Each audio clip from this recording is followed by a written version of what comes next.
You can listen to the Canadian Gothic early and ad-free on Amazon Music. Include it with Prime.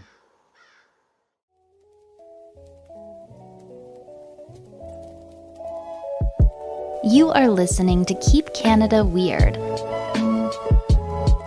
Handsome Aaron Airport. 184 times we met here. In 184 times, we kept Canada weird by seeking out and exploring all the unique and offbeat news stories that played out across the past week and across this great country. We're going to do it again tonight, but before we do that, how are you, my friend? I'm very well, thanks for asking. And, you know, for a change, I'd like to know how you're doing. You know, I'm doing great, but I am a little parched. Is that the right word, meaning like thirsty? I had a salty supper. Yeah. I went to the mall, I went to the food court, and ended up buying like this like kind of Chinese chicken stuff. And I think it may have been a bit salty. And as a result of that, I'm dying to get into my special drink. Do you mind if I crack it open early? I don't mind at all. You can dig deep into your special drink. Tell us what it is. For new listeners of Keep Canada Weird, we always start our show by unveiling a special drink, which is a little something that Aaron and I can hold in our hands, sip on as the other is talking, and just make the night feel a little more special. To do that tonight, I have a Cove probiotic soda. I've been all over these Cove sodas since Costco started carrying them. The blue raspberry is my favorite flavor. Some of the more sweeter ones, I find them a little too sweet, but this blue raspberry is like a sour pop. It's actually delicious, and it's amazing podcast juice. You got a drink over there? Wow. I haven't seen that flavor before. In the grocery store, there's only like 3 or 4 flavors of Cove, but I guess at Costco, there's a whole rainbow of different Cove flavors. Yeah, and this one is special. I'll save them for you. Next time you're in Halifax, I'll hand deliver it or just pass it to you. You got a drink over there? I do, but you'll be disappointed by the drink, but not what the drink is in. So I do just have water tonight, which is still special. Mm-hmm. It's the giver of life. It's actually probably, it's the most special drink you could possibly have, actually. The more I think about it. When all is said and done, I would say, yeah, it's pretty magical. It is the drink that defeated the aliens in the movie Signs. The M. Night Shyamalan. A spoiler alert. Mm-hmm. Yes, if you haven't seen it, don't bother now. Don't bother. It's now ruined for you. Mm-hmm. But I do have it in my Robin's Donuts mug. Okay. I'm wearing my Robin's Donuts sweater. We'll come back to the topic of Robin's Donuts. I want to start the show with a story here, though. I think it's maybe a little bit of redemption for the scammers who are stealing money from Canadians. Last week, we covered quite a few scam stories, mainly ones that were online scams, often targeting the vulnerable, the elderly, and it seemed like a lot of like low-hanging fruit scams. And we kind of gawked a little bit at just how silly some of these scams are and the fact that many people can fall for them. Tonight, I want to start the show with a scam warning that's coming out of Brandon, Manitoba, that isn't this low-hanging fruit scam. It's almost like magician scams. Listen to this. Police in Brandon, Manitoba are warning local businesses after a wave of quick change scams left some shops short thousands of dollars. This con involves fast-talking customers using large bills and rapid requests for different change configurations to ultimately confuse the cashier into handing over a bit of extra money. I'm just going to play a quick news report here about Canada's quick change hustlers. Police in Brandon released this footage of 2 people they say are responsible for a handful of scams in that city.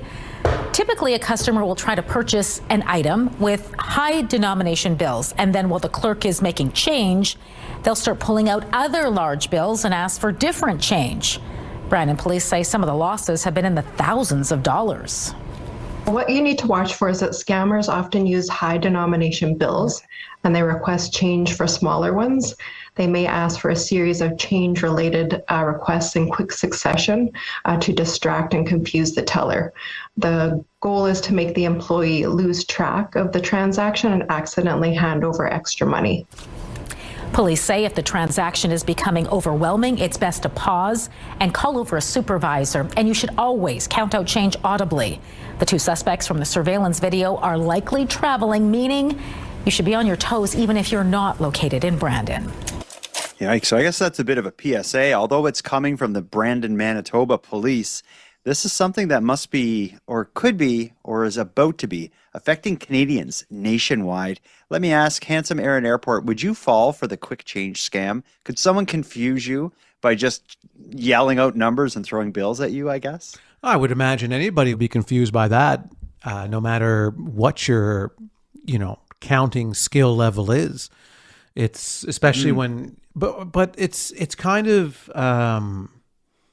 to me, it's kind of a roll of the dice regardless. Like, do they know for sure every time they're going to go in? Maybe they have a specific way of doing it so that it's almost guaranteed to pay off every time. But I would assume that you're kind of rolling the dice when you go in for this scam if you're going to really get that much back at all. Well, I guess you would really have to be able to count fast in your head as the scammer, because you have to like play the part and keep a level composure on your face as if you're just trying to get the right change. But you need to be able to do the math in your head and meticulously and strategically decide what bills you're passing and what change you're asking for. And they would also probably only do it to specific people. Like, they probably go in the store and they get a sense of who the cashier is. Mm-hmm. And if it's somebody who would have a problem with them asking for change repeatedly at once, and if this is the type of person that would just want to appease you and make the customer happy. Mm-hmm. So they probably, they probably, scope out the place, scope out who's working, and see if they could pull it off effectively. But again, they don't really know how much incorrect change they're going to get back. So they might only walk out with $5 or $10, or they might walk out with 75 or 150. It's kind of, it's so dependent on the cashier themselves and how large of a mistake they're going to make in the chaos. Yeah, and I wonder if they ever mess up themselves, the scammers, and walk out and be like, oh, crap, like I tricked her into giving me not enough change. That may happen, but by the sounds of this warning, stores are owed thousands to the point that the police are issuing a release. So it must be effective. These people must be good at it. It's a mix of sleight of hand, misdirection, and again, just like kind of social engineering. But unlike the scams we talked about last week, this is like a low-tech scam. This is the kind of scam where you got to walk in, look someone in the eye, trick them, and get their money. I don't like scammers, and I don't like shoplifters or any of that stuff. But if you're going to scam people, I have more respect for someone who can pull this off than someone who is tricking my grandmother into thinking it's me and I'm locked up in prison and I need a couple $100. Yeah, it reminds me of the type of scam that somebody who's really good at counting cards would be kind of doing something like this. But I just don't see it being a big payoff, though, for the amount of footwork that you have to do, the amount of pounding the pavement, going from store to get small amounts of change after confusing cashiers.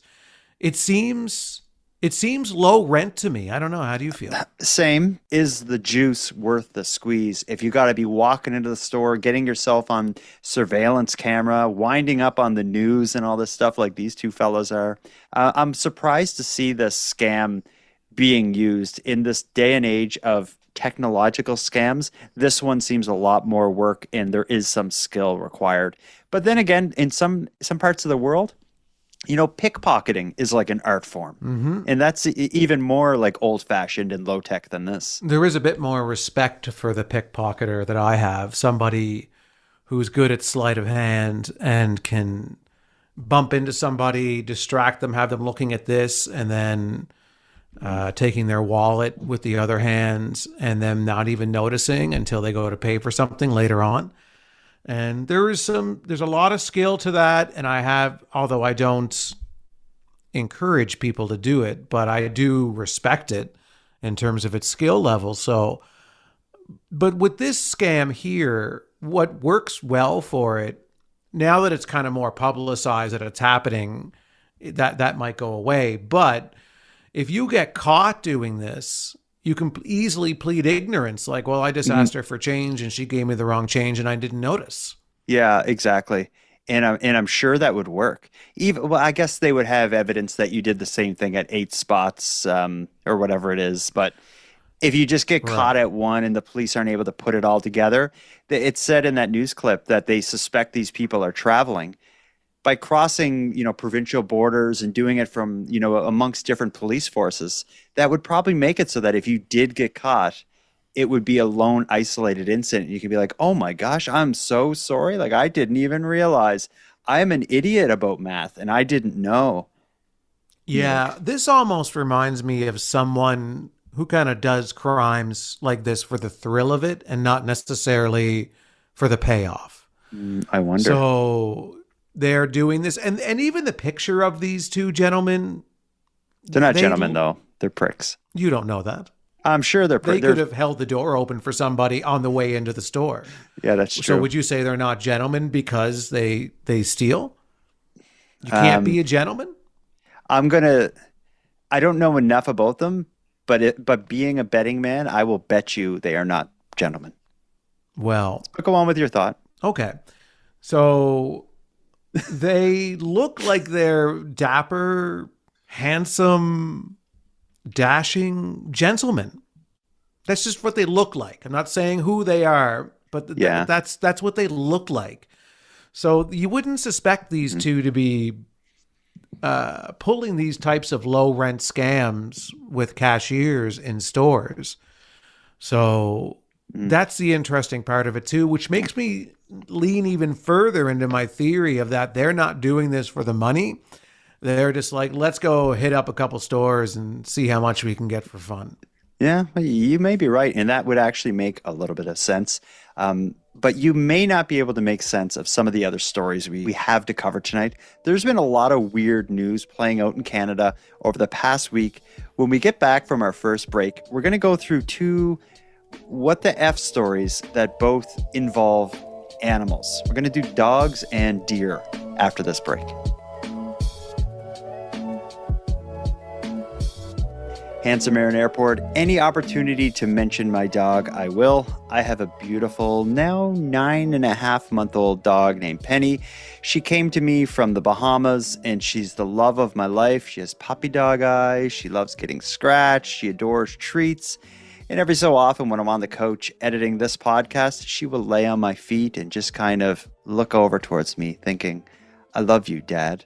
And I will say, this dog has stolen my heart. I could go on forever about it, but I won't. We got to get into the first story. It's a what the F story, and it does involve dogs. When more than 24 dogs and puppies were found running loose through a Calgary neighborhood this week, police, bylaw officers, and the Calgary Humane Society responded. After taking the dogs into custody, the owner went public with pleas to please return those too many dogs to my home. Here is the story of too many puppies in Calgary. Dozens of puppies, adult dogs, and cats are being cared for after being seized from a Northwest home on Sunday. Despite accusations of negligence, the owner spoke to us and said she loves and cares for all of those pets. Tyler Barrow reports. On Sunday, 42 pets were taken from this home in the 2100 block of 24th Avenue Northwest. Police were responding to a call of more than 24 puppies running around the block. Multiple residents stay at the home. Siren Bowman owns several of the pets. They took my life away. Those are my children. In the end, 32 puppies, 4 adult dogs, and 6 cats were taken. The residents were served with a notice saying the pets were in deprival of adequate shelter, ventilation, space, food, water, veterinary care, or reasonable protection from injuries, heat, or cold. I was told that they were roaming around outside the fence. Like, okay, I can understand why they got taken for that, but like, they didn't need to take all of them. Like, they're not even living in an abandoned environment. She says she did try and sell the puppies herself, but had no luck. CTV News did speak with a nearby neighbor who said they would hear the dogs barking at night and hear the owner screaming at them after they escaped the yard. Bowman maintains her love for her pets.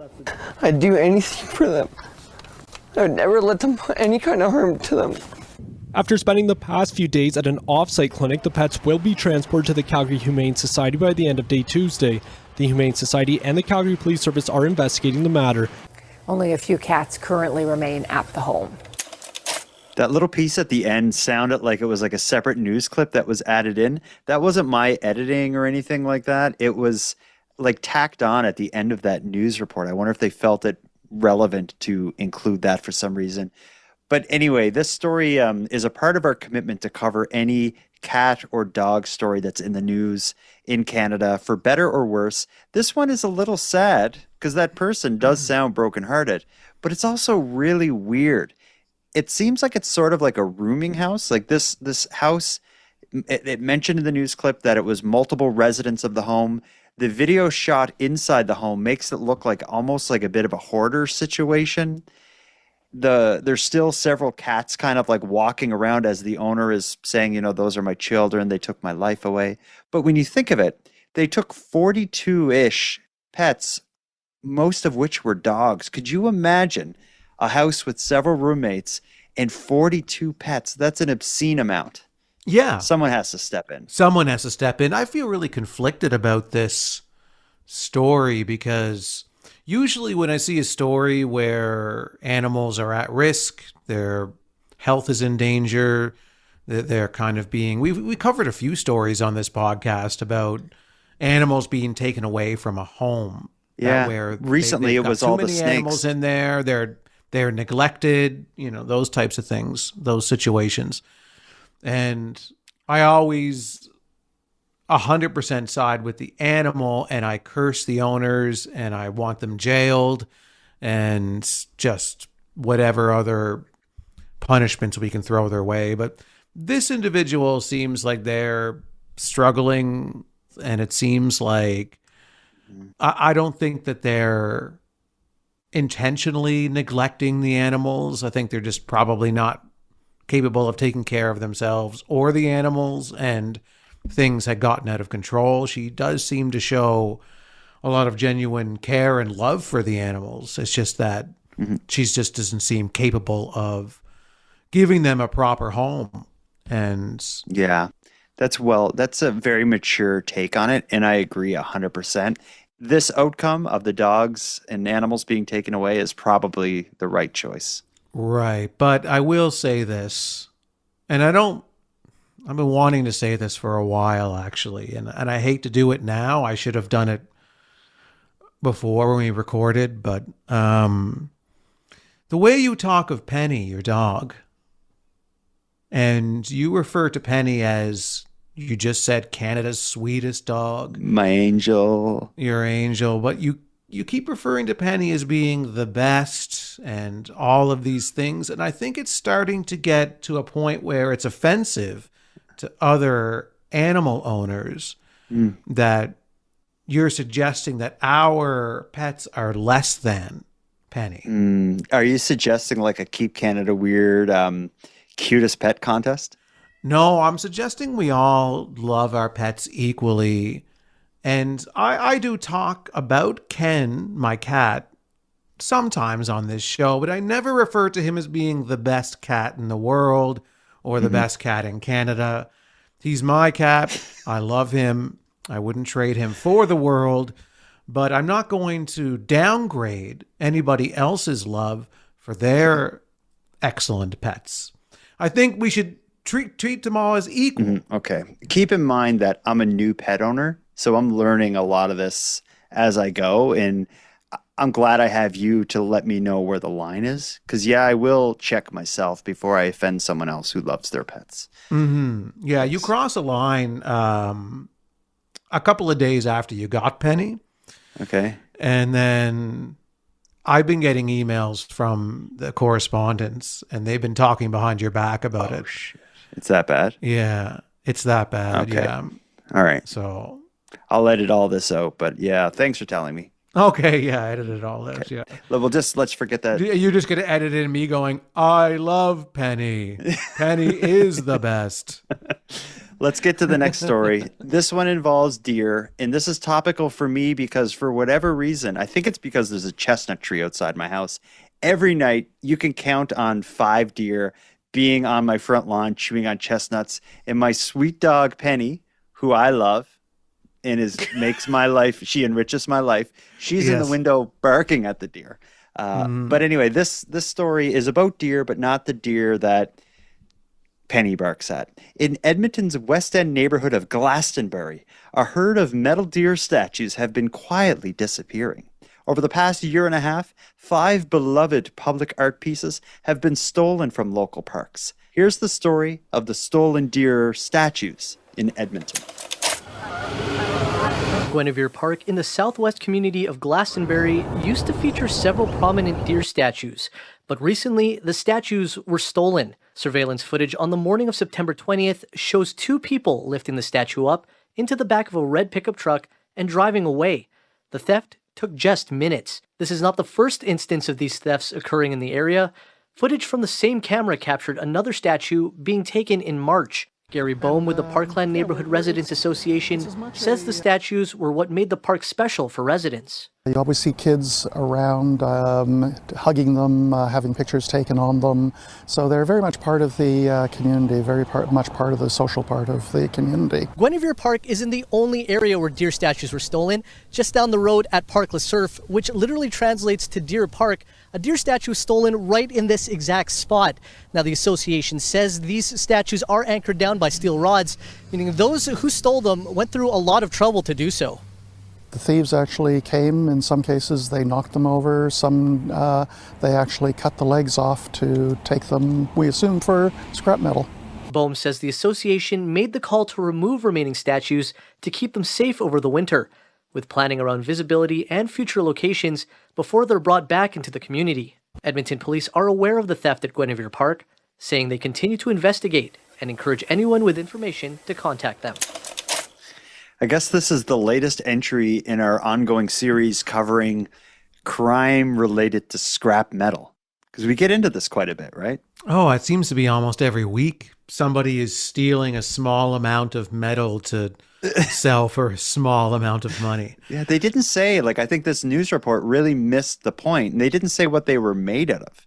To me, they just look like, I don't know, just big metal things, but would it be steel? Isn't the only metal, other than precious metals, but I know copper is worth a lot of money and bronze and stuff, but just aluminum or run-of-the-mill steel, is it worth enough that you would chop down a deer statue from a local park with your buddy and pull it to your truck and throw it in the back of your truck? You must feel like such a piece of crap when you're doing that.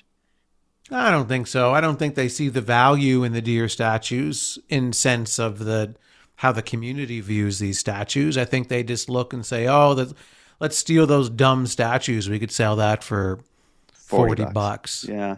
We both said $40. Well, I bet you we're probably pretty close. You probably, for scrap metal like that, $40 to $60. It's a hell of a lot easier than having to go do the quick cash change scam. So this is instead of the sleight of hand talent that the quick change scammers have, all these clowns have is a power saw or some kind of power tool that can cut the legs off of a deer statue. They are the low-hanging fruit of scammers. It takes skill and social skills to trick someone into thinking you're their missing grandchild or whatever and get them to send you money when you call them. It takes some skill to do the sleight of hand stuff. This is the idiot scam. I'm going to a local park and I'm just stealing a bunch of deer that kids take selfies on. It sucks. And this is one of the reasons why we, be it Canadians or humans in the year 2025, can't have nice things. If there aren't teenagers vandalizing it, there's some idiot with a power tool who's trying to steal it. Right. But what if this wasn't stolen for scrap metal? What if this was a hunter who, say, has never really been able to shoot a deer and really wants to impress his hunter friends?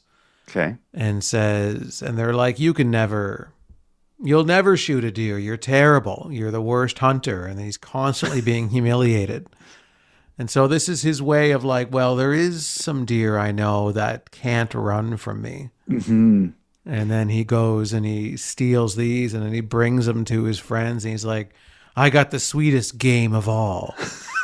And then they give him $40 for them. Yeah, fortunately, I own a scrapyard, and yes, I will buy it. Your theory may work if it was just like a one incident. This is something that happened multiple thefts over a long period of time. It's gotten so bad that the deer that haven't been stolen were actually taken down and put away by the city or whoever looks after these deer statues, and they're trying to figure out a way that they can bring this deer back, but have them more secure so they can't be stolen, which is probably going to be involving them behind some kind of thing so you can't access them or something, which just sucks. I feel bad, and I feel like things are just getting so bad out there. If it gets to the point that the deer statues are being stolen from our parks in small towns across Canada, it's a bad story. What if it's somebody who's preparing a Christmas display and they're going to use these as Santa's reindeer on their lawn? And they've been slowly over the years stealing, I stole one this year, and then I'll let the dust settle. I'll let some time pass so that the heat dies down, and then I'll go back for another, and then another. And then they will have a big reveal in a couple of years. All the neighborhood children are going to come and see the deer. The thief is going to paint themselves in full chrome colored paint as Santa Claus. And yeah, that could be a little bit of a redemption arc. Yeah. And I think the city will then have some tough questions about, should we prosecute, or is this maybe a good thing? It could be better use for these deer. It'll bring joy to so many neighborhood children. This magnificent Santa Claus display during the holidays. This could really... Solid chrome. Yeah. He's like, you're using these deer wrong, but nobody's listening to me. So I had to take matters into my own hands and literally rip them out of the ground and put them in my own lawn. There could be a backstory too. This guy may have tried to run for mayor and stuff, all on the promise of making better use of the deer. He didn't win. He's been silenced. And yeah, there could be a bit of a redemption arc. I guess time will tell. Let's take our second and final break and move on to a story that I don't think is going to have a happy ending. I don't think any story that involves a lunatic with a chainsaw in a graveyard is going to end well. We have the chainsaw mystery in the London graveyard after this short break.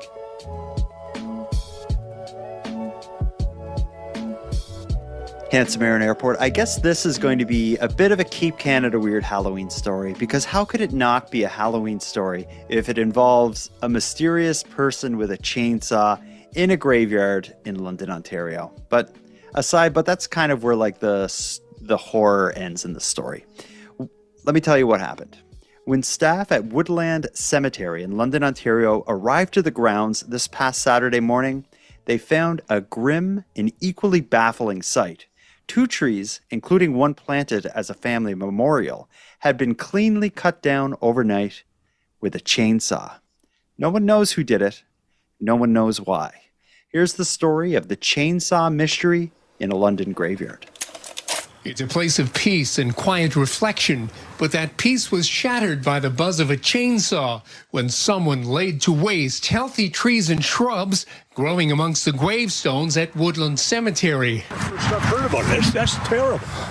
It's terrible. I can't believe it. I mean, some stupid things happen here, which should never happen. It's believed to have happened overnight Friday. Staff made the first discovery Saturday morning when they came upon this felled tree, which had all the signs of being cut with a chainsaw. Then Wednesday, the remains of this memorial tree were discovered when a partially cut trunk nearly fell on a man sitting under it. Woodland GM Kerry Blackwell says it's upsetting. I just don't understand the thought process of this individual and why they would do something like this. This is such a peaceful place. People come here to remember their loved ones. So it's very concerning. It disturbs me. Just disturbs me that someone would come in and do anything to a cemetery. It's a respectful place. The sprawling property is bordered by a chain-link fence, and the main gates are closed at night by security. But staff are well aware that if somebody wants to get in here after hours, well, this place is not impenetrable. They have filed a report with police. In the meantime, they're hoping regular visitors will help them keep an eye out. Maybe we'll call them the woodland watchers or something like that. But if anyone is interested in helping out, they can certainly contact us. I don't know if starting a private militia called the Woodland Watchers is going to solve this case, but it is a pretty baffling mystery. So it's as simple as it sounds. Somebody went into this graveyard overnight on Friday with a chainsaw, cut down one tree completely, cut another tree 70% of the way. That tree that wasn't fully cut down ended up falling down days later and almost hit somebody, which is just an odd twist in it all. But why the hell would they do that? What crime or what do they have to gain by chopping down trees with a chainsaw in a graveyard at night? Well, it seems personal.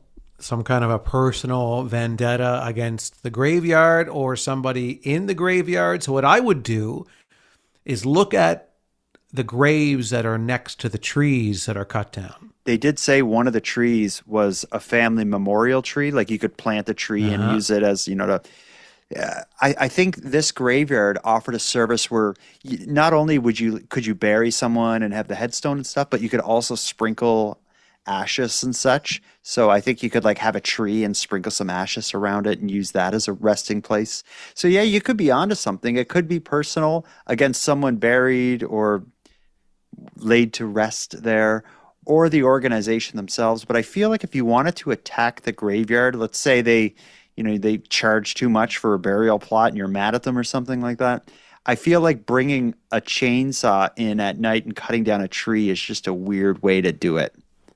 It's also a loud way to do it too. That's a really, ear catching way to try and get away with something. So if you're using a chainsaw in the middle of the night, how can you not get caught? Yeah, in a graveyard too. You would really stand out. If there's a guy with a chainsaw in his backyard or something at night, you'd still be like, why is that guy using the chainsaw at night? But in a graveyard with a chainsaw at night, that's just a terrifying image. Imagine if you're walking home from a party or something, and you're walking. I'll just get the shortcut through the graveyard. I'm gonna cut through the graveyard. It'll save me 10 minutes. And then there's a guy wielding a chainsaw in the middle of the graveyard, and you're like, I should have went the long way. Completely alone. Yeah. Oh, the legend is true. I see. That's really how it sounds, though.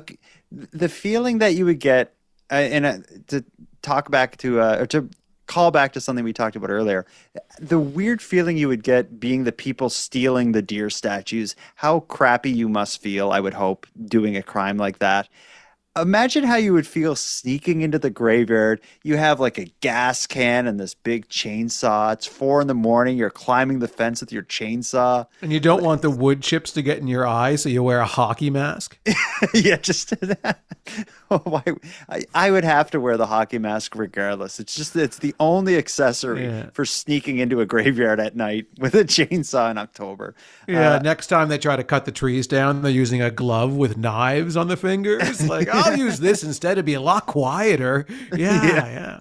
And now they're asking the neighbors to watch the place for them. It's who's gonna? They're forming a militia. Who's gonna want to stare at a graveyard all hours of the night for them? You know who? The neighborhood watch. Yeah, the woodland watchers. Yeah, I don't know what the answer is. I don't think, aside from shutting the gate and locking it, that should be enough. You shouldn't need a private militia to look after a graveyard. But given the state of the world in 2025, maybe that is what has come to. We can't have deer. We can't have trees in our graveyards. No, I can't even imagine the battle that would ensue in the middle of the graveyard with the woodland watchers versus the psycho with a chainsaw. And then the neighbors just watching it all go down, and you just see all these old school militia uniformed people shooting muskets, and the chainsaw guy is just completely a wild card and just waving his chainsaw all over the place with his hockey mask on. This is the story that just tells itself. What a mystery in London, Ontario. If anyone knows what's going on in this graveyard, send a voicemail by going to thecanadiangothic.com/contact. And if the chainsaw maniac is out there, we'd like to hear from you. You can also go to thecanadiangothic.com/contact and feel free to just scream maniacally into the voice recorder, and we will air it. But let's get to leave your address so that we can send you a swag pack so you can have your Keep Canada Weird correspondent badge on your hockey mask when you're or cutting right down on trees. the chainsaw. Yeah, right on the chainsaw, yeah. I saved the best for last tonight. I have a story here that covering this story is going to be difficult as it draws us into a sort of parallel universe of weird Canadian news and another passion of ours. You're drinking out of a Robin's Donuts coffee mug. I'm wearing a Robin's Donuts sweater. That's right. This story is going to take us to a modest house in Winnipeg that from the outside, it looks like any other forgettable home in the city. But inside this home, there's something special. One room has been transformed into a shrine for none other than Robin's Donuts. A Robin's Donuts memorabilia collector is in the news in Canada. I was shocked when a listener named Mel sent us this story. Let's just jump right into it. Here's the story of the Robin's Donuts Shrine in Winnipeg. All right, let's go check out the Robin's Nest. Come on in. Ronald George Moore is the curator of this collection. Some of the items include Robin's figurines, mugs, containers, a license plate, a pair of whiskey glasses, and a decanter with the Robin's logo. Moore says one of his prized possessions is a gift from his fiancée, a neon sign. Moore says the response from others has been positive. Be interested in checking it out, so that's kind of cool. It's not like I have tours or anything, but yeah, usually people are pretty positive, and just because it's kind of a unique thing to collect. I don't really know anybody who's collecting Robin's Donuts memorabilia, so it's fun for me, and if anyone else gets a kick out of it, good for them. Moore says he likes the chain because the coffee beans haven't changed in 50 years, and the chain is a reminder of family and home for him. I think we just found a kindred spirit. I don't know. I'm surprised it's taken this long for us to even know that this man exists and that he has these things. And it's nice to know that there are other people who own some Robin's swag out there other than you and I. Yeah, and his collection is actually pretty nice. When through that news clip there, the camera panned across, like, it looks like one wall of a room is all Robin's stuff. He calls it his Robin's Nest. He has like Robin's uniform pieces, like hats and such. He has a bunch of old like mugs. He has chairs from Robin's Donuts where like in the metal chair back, like Robin's is like carved into it. He had a lot of cool stuff. Some of it seems to be of a little shady origin, though. I don't know where you would get kind of the in-store stuff. Unless maybe, I guess maybe he found it like being thrown away or they let him take it or something. But things like in-store chairs, how would you even get that? I would love to have like all the stuff in his room, I would love to have here. I'd love to have those vintage seats from the old Robin's Donuts locations, after, before they renovated. Like I really remember them fondly. I was sitting in them for hours, just smoking cigarettes, drinking coffees, and really annoying the staff. For people who are new to the show that may not realize, we won't beat a dead horse here, but Robin's Donuts is a Canadian-owned coffee shop that has been going for a long time, and they really haven't changed. It's kind of like that whole thing, like, if you know, you know. People who know about Robin's know that that is Canada's favorite and best coffee shop. Aaron and I, growing up, had a Robin's Donuts in the center between our two homes, so that was kind of a traditional meeting spot.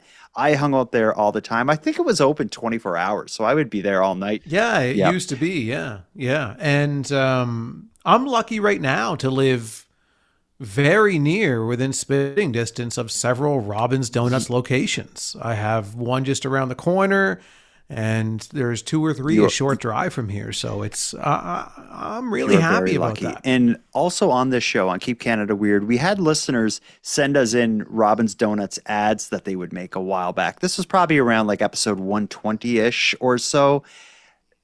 The airing of these homemade ads got the attention of Robin's Donuts, who sent us a whole bunch of merch, shirts, sweaters, cups, gift cards, playing cards. They gave me a little sign that I used to have in my background here as I was recording.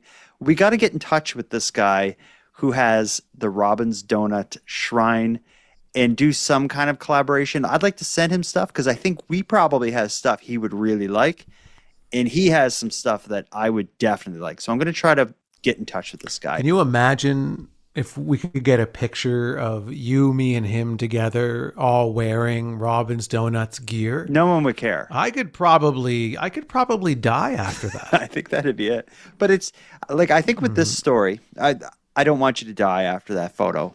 Let's just say that. But with this story, what surprises me is this is the only time in my life memory that Robin's Donuts has been in the news. I don't recall any other Robin's Donuts story. When Mel sent me this and I opened it up and saw, Winnipeg man with shrine to Robin's Donuts, it just seems like that story was made for this show. Because Robin's Donuts still always feels like it's an inside secret, kind of retro hip thing that not a lot of people know about all over the country. So it's almost like, whoa, like, Robin's Donuts? Wow, cool, man. Man, what a time. But anyway, we've done a lot tonight. We covered a lot of grounds. We had a lot of weird stories from the Robin's Donut Shrine all the way back to the quick change hustlers. But there's one thing we got to do before we put a bow on this episode. Let's hear from a listener. I don't know if this is a rant or if it's a call for help. Her name's Alicia, and yes, she's been affected by the puberty problem. And for listeners new to the show, the puberty problem is the best term we could find to describe the rising number and intensity of misbehaving amongst teenagers in North America. Here's Alicia's puberty problem. Hi, Jordan and Aaron. It's Alicia, your Alberta correspondent. I'm calling with a puberty problem. So recently, well, I guess it started this spring, we have a gang of dirt bikers that are in our area. Our street kind of backs onto a green belt with some trails, so that's fine. I don't mind people, ripping by on four-wheelers and ATVs and quads and stuff like that. But there's a gang of about 4 to 6 dirt bike teenagers who leave the trails and rip up our street together, and our speed limit is 30. They're probably going 50 to 60. They pop wheelies. They think they're really cool. Anyway, one day this week, I was out chatting with my mother-in-law on the side of the road and had my dog on a leash. And I just motioned at them, like, with a hand motion and mouthed to them, like, please, like, slow down. Slow down. There were kids around. There's a park. And the ringleader, the guy in the front, he makes eye contact with me. And I'm like, slow down. And I motion with my hand, slow down. Makes eye contact with me, revs his engine more, and takes off at the speed of light up my street. And, like, my blood is boiling just thinking about it. I don't know. But anyway, just wondering what your thoughts are, if this is a puberty problem or if these are just little heathens that need to be taught different. Goodbye. I'll let you answer that question. Is it a puberty problem or just little heathens who need to be taught differently? Well, little heathens that need to be taught differently is the puberty problem. So yes, it's definitely the puberty problem. And the number one mistake that she made, and this is the same as when you're dealing with coyotes, the rule is you don't run. But we had that story recently on the show about last week about the gentleman who ran into 2 coyotes, and the first thing he did was run, so the coyotes chased him. It's similar to when you're dealing with the puberty problem.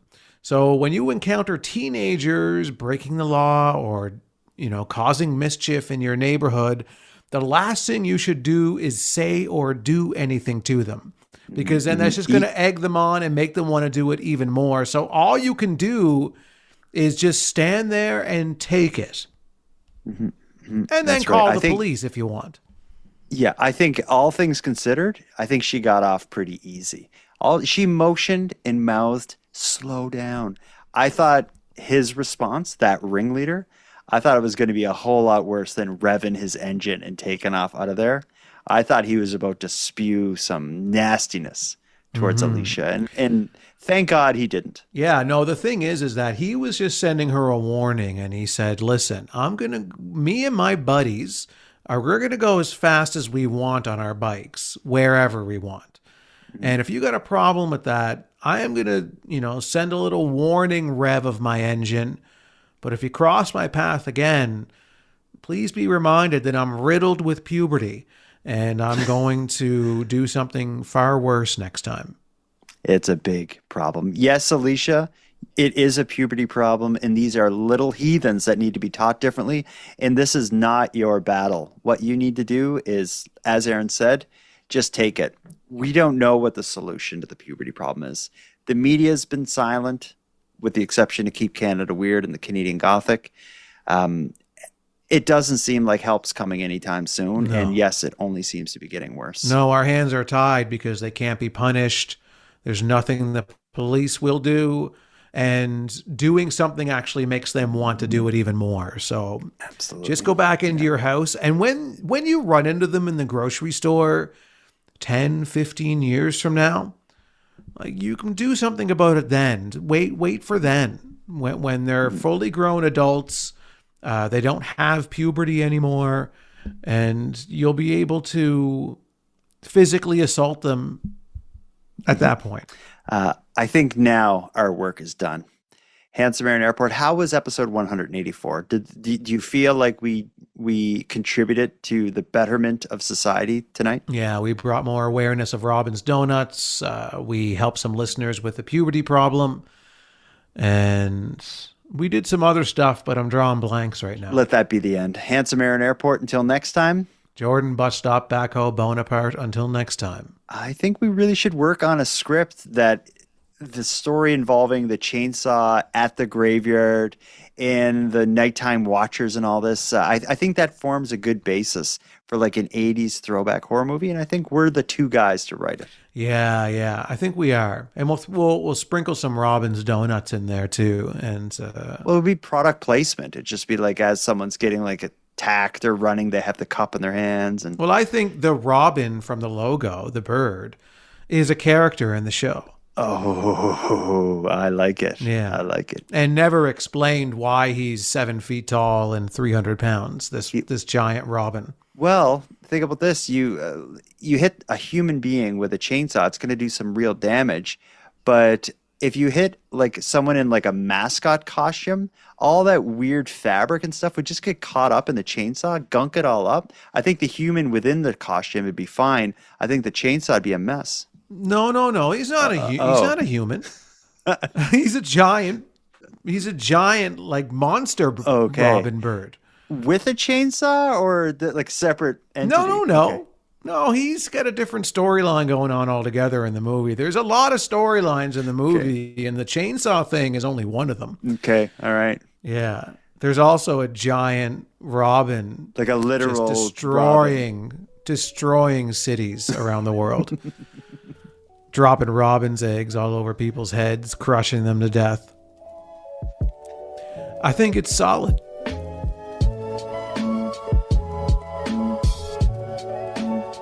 I want to thank you for helping Aaron and I fulfill our mission to keep Canada weird. Now, if any one of you listening want to get more involved in what we're doing, we need all the correspondence we can get. So if something weird happens in your area, or if you have any thoughts on anything we discussed tonight, let us know about it. The best way to reach us is by using the voice recorder that can be found at thecanadiangothic.com/contact. Now, I'm going to start wrapping up the episode, but before we part, let us thank a few people. First of all, Aaron and I want to give a big thank you to all the correspondents who contributed to this episode. If your voice message was aired on the show, go back to thecanadiangothic.com/contact and fill out the form to claim your swag pack and Keep Canada Weird badge. We'll happily get it right out to you. Next, a big shout out to Unicole for the intro and outro voiceovers, and Monty Data, who provides the outro version of O Canada that you're about to hear. And then lastly, but most importantly, we have a massive thank you to every one of you listening, as without your interest and your support, this work would be impossible. And for any one of you out there who want to support the show financially and get more out of the show at the same time, please consider the premium feed. Our premium feed subscription costs just a couple bucks a month, and that money will fund the creation of new episodes. But the premium feed will also give you those episodes early, give them to you ad-free, and give you access to a full back catalog of Keep Canada Weird episodes and bonuses. You can go premium at thecanadiangothic.com/subscribe. And even if the premium feed isn't for you, you can still support the show by simply sharing episodes on social media. That's free, and it's a big help. So until next time, take care of each other, hug your loved ones tight, and please keep Canada weird. And keep Canada weird. Please keep Canada weird. And now to our viewers and listeners everywhere. Good night. First of all, I have to agree with you, Jordan. The cream vanilla Girl Guide cookies are the only ones worth eating. Don't care for the Thin Mints at all. I buy all of them because I can't say no to a little girl knocking at my door, and my husband will eat anything with sugar in it anyway. But the vanilla ones are the delicious ones for sure. I wish you could buy them by themselves in a box and not buy the chocolate. I didn't think you can get a DUI on a Barbie truck. I think it's really hilarious. It's just, I gotta go to court though in December. I mean, some stupid things happen here, which should never happen.